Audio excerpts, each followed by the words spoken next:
நீங்கள் பார்த்துக் கொண்டிருப்பது 24 நியூஸ் தமிழ். நீட் தேர்வை ரத்து செய்ய கோரி இந்திய யூனியன் முஸ்லீம் லீக் முஸ்லிம் மாணவர் பேரவை சார்பில் 50க்கும் மேற்பட்டோர் ரயில் நிலையம் அருகே ஆர்ப்பாட்டம்.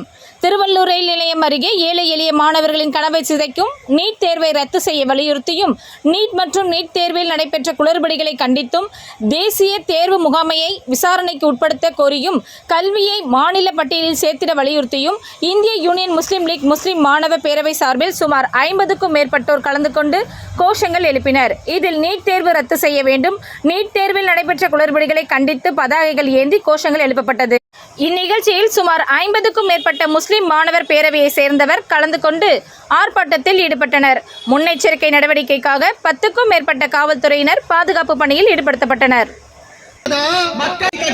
வெளி மாநிலத்தவருக்கு தாரை வார்ப்பா, வெளி மாநிலத்தவருக்கு தாரை வார்ப்பா, எதிராய் எதிராய் எதிராய் எதிராய் தமிழ்நாட்டின் மக்கள் உணர்வுக்கு, தமிழ்நாடு மக்களின் உணர்வுக்கு நீ திணிக்கும் ஒன்றிய அரசு, நீ தீர்க்கும் ஒன்றிய அரசு தமிழ்நாட்டின் மாணவர்களின் முறைகேடா முறைகேடா உயிர் காக்கும் மருத்துவ படிப்பில், உயிர் காக்கும் மருத்துவ படிப்பில் முறைகேடா முறைகேடா முறைகேடா முறைகேடா ஓய மாட்டோம் ஓய மாட்டோம் ஓய மாட்டோம் ஓய மாட்டோம் நீ தேர்வு கல்வி படிப்பு மீற மாட்டோம் ஓய மாட்டோம் மாநில அரசு உரிமைகளை விட்டு கொடுக்க மாட்டோம், மாநில அரசின் உரிமைகளை